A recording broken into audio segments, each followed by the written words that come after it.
Oh Jésus, je veux t'adorer. Oh Jésus, en te laguer, je veux te louer. Oh Jésus, Esprit de Dieu, je veux t'adorer. Mon Jésus, en te laguer, je veux te servir. Oh Jésus, en te laguer. Merci Saint-Esprit, car nous voulons te louer, t'adorer, te servir ce soir, cet après-midi. Nous te rendons grâce, nous te célébrons, nous te magnifions quand nous voyons tous ces prodiges et des miracles que tu opères en longueur de journée. Même si l'on ne prend point garde, mais nous savons que Seigneur, tu demeures et tu demeureras ce Dieu est véritable, redoutable, vrai et juste, le Tout-Puissant, en qui il n'y a point de fraude. Nous te disons merci et nous te sommes reconnaissants en ce jour de ce que sans toi, nous ne sommes rien et nous ne pouvons rien faire non plus. Nous demandons la présence de ton esprit en ce jour pour nous animer afin de nous conduire à bon port dans le nom puissant de Jésus-Christ de Nazareth. Alors nous prenons le chapitre de Luc, le chapitre 19, le verset 29. Oui, on va lire le verset 29 qui nous parle d'une situation très importante.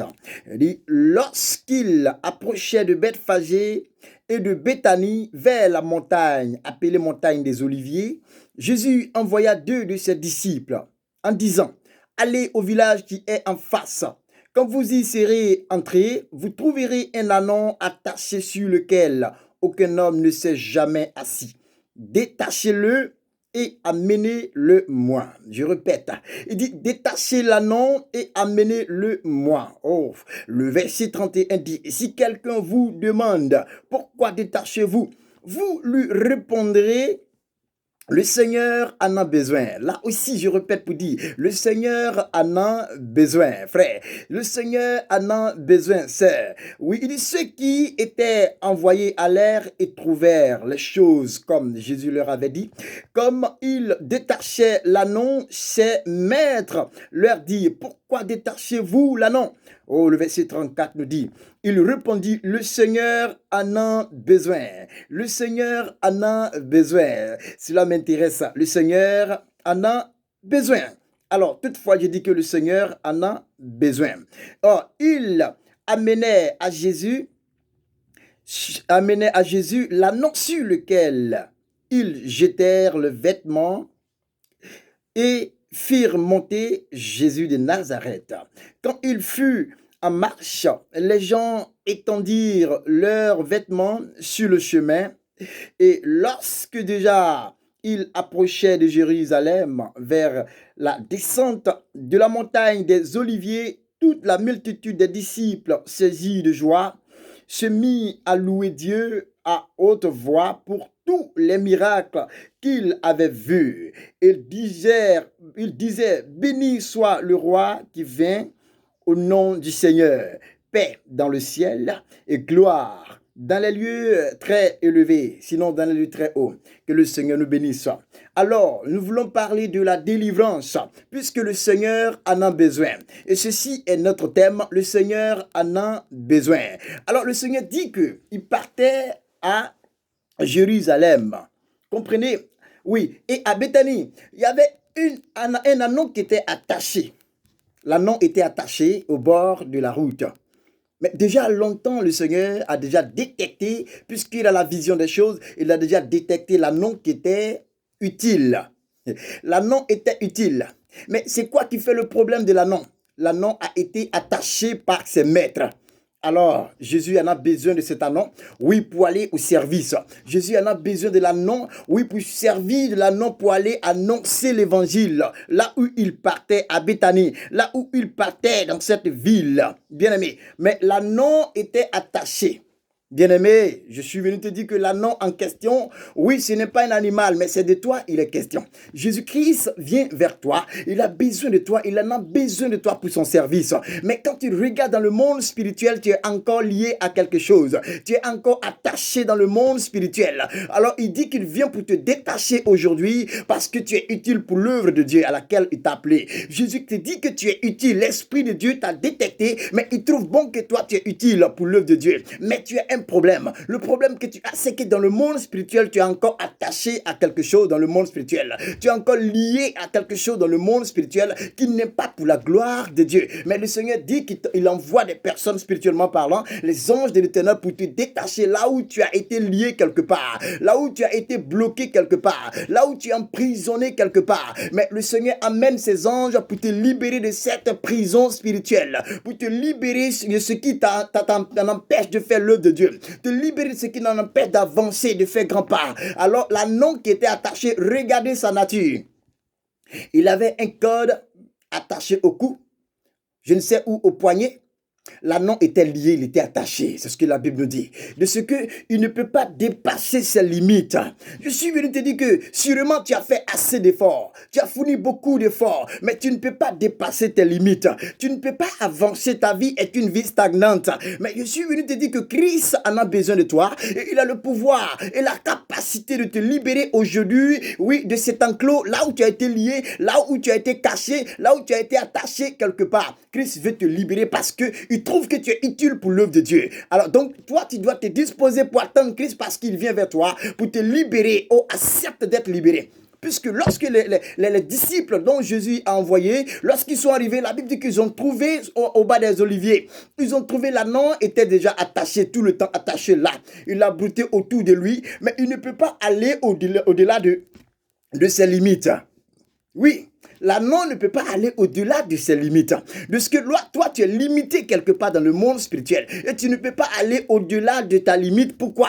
Parce que dans le monde spirituel, il y a quelque chose qui domine sur toi. Il y a un esprit qui domine sur toi. Il y a les démons qui dominent sur toi. Tu as été lié dans le monde spirituel quelque part, attaché je ne sais où. Mais Dieu dit, il a le pouvoir de te libérer. Il vient vers toi à l'instant où tu entends ma voix. Il vient vers toi pour te libérer maintenant de ces chaînes, de ces cordes. Comme il a dit dans le chapitre de Somme le chapitre 2 verset 3, il dit délivrons-nous de les chaînes, brisons les liens et délivrons-nous de les chaînes. De ce que les liens qui te tiennent, ces liens seront brisés ce jour au nom puissant de Jésus. Les chaînes et les cordes qui te lient à ton cou, à ton poignet, au rein, tout cela sera brisé ce soir au nom de Jésus. Car la Bible dit que venez à moi, vous tous qui êtes fatigué, chargé, je vous donnerai du repos. Alors le repos, Christ te le donnera. Ou lorsque tu vas te donner réellement à lui, à Christ, tu trouveras le repos qui est sans danger, sans aucun problème ni souci. Mais lorsque tu penses que tu as le repos, que tu n'as pas Christ, on n'appelle pas ça le repos.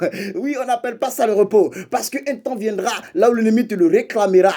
Parce que tu fais partie, oui, de ceux-là qu'il a ciblés. Il te le réclamera. Donc tu dois impérativement donner ta vie au Seigneur Jésus-Christ de Nazareth pour que tu sois libéré, oui, de tout ce qui est prison ancestrale.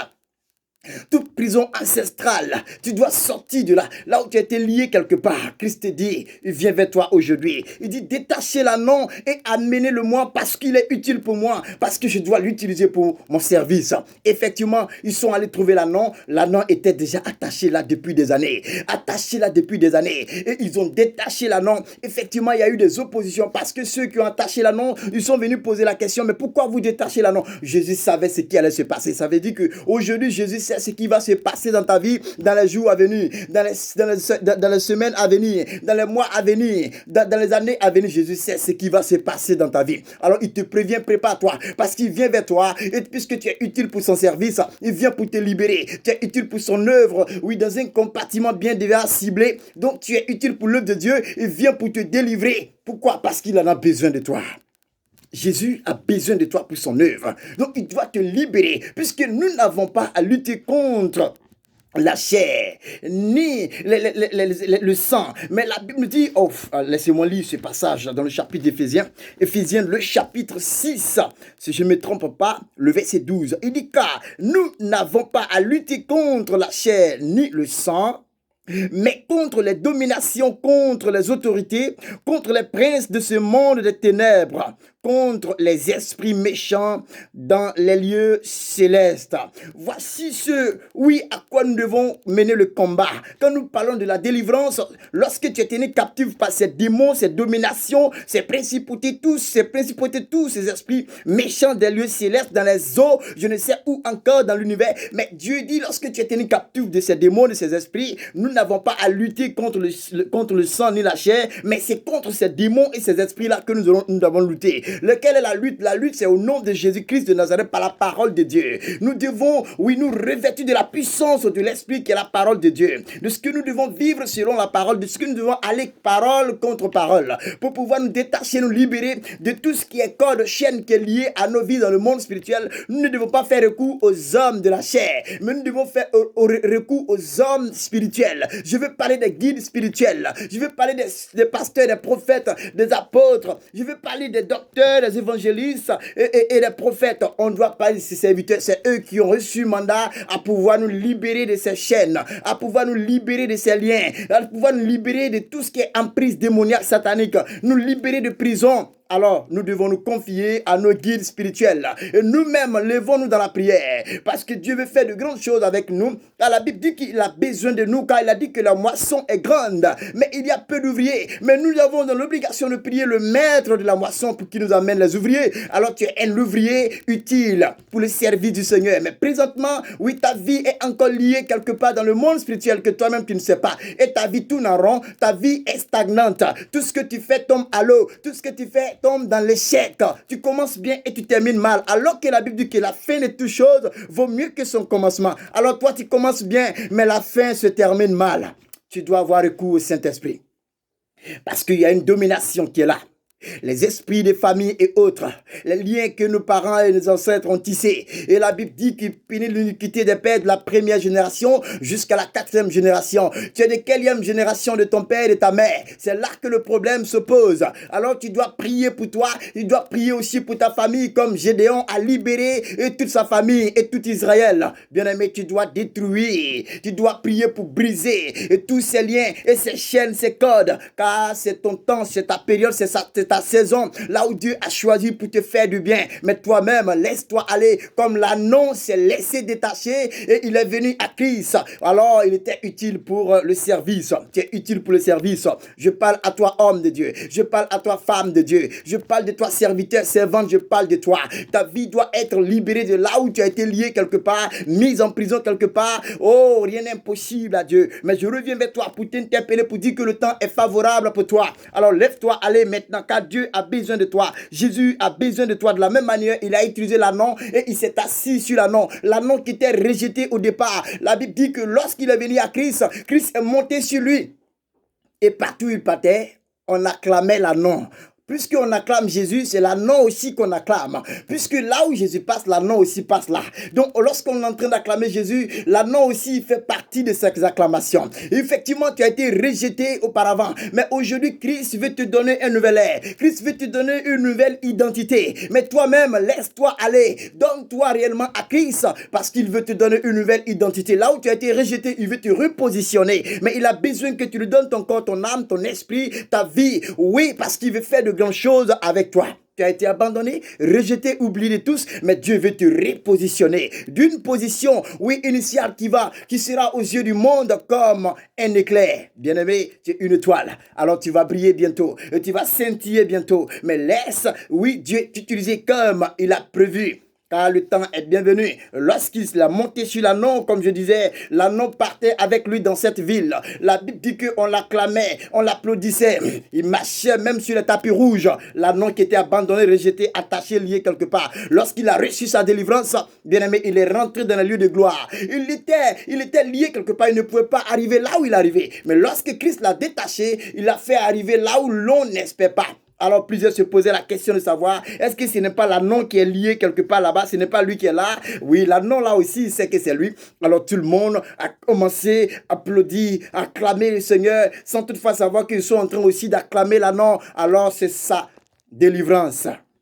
Je parle de la délivrance, Christ a besoin de toi. Mais accepte de faire ta délivrance. Accepte de faire ta délivrance. Et lorsque tu verras ta délivrance, oui, Christ va t'utiliser à nouveau. Il va t'amener dans les lieux de gloire, dans les lieux élevés. Et tu verras la gloire, le succès dans ta vie, la réussite dans ta vie. Lorsque tu vas recevoir ta délivrance. Alors, nous parlons de délivrance parce qu'il existe les esprits et les démons. Alors, ils travaillent dans le monde spirituel. Nous aussi, nous devons prier jour et nuit pour ne pas se relâcher. Parce que le temps est menaçant et Christ veut faire de grandes choses avec nous. Mais notre vie n'est pas conforme à sa parole. Alors, Dieu vous bénisse. Mais écoutez ceci dans le chapitre 2 Matthieu 12, le verset 43. Il dit, lorsque l'esprit impur est sorti d'un homme ou d'une femme, il va par des lieux arides, cherchant du repos. Et il n'en trouve point. Alors le verset 44 nous dit, alors il dit, je retournerai dans la maison d'où je suis sorti. C'est l'esprit impur qui a été chassé, qui est parti. C'est lui qui dit ça. Il est allé se promener pour chercher où entrer. Il n'a pas trouvé où entrer. Mais il s'est dit, je repars encore là où j'étais. Oui, on m'a chassé. La Bible dit qu'il revient. Il retourne et il trouve la maison balayée encore neuf. C'est-à-dire que lorsqu'on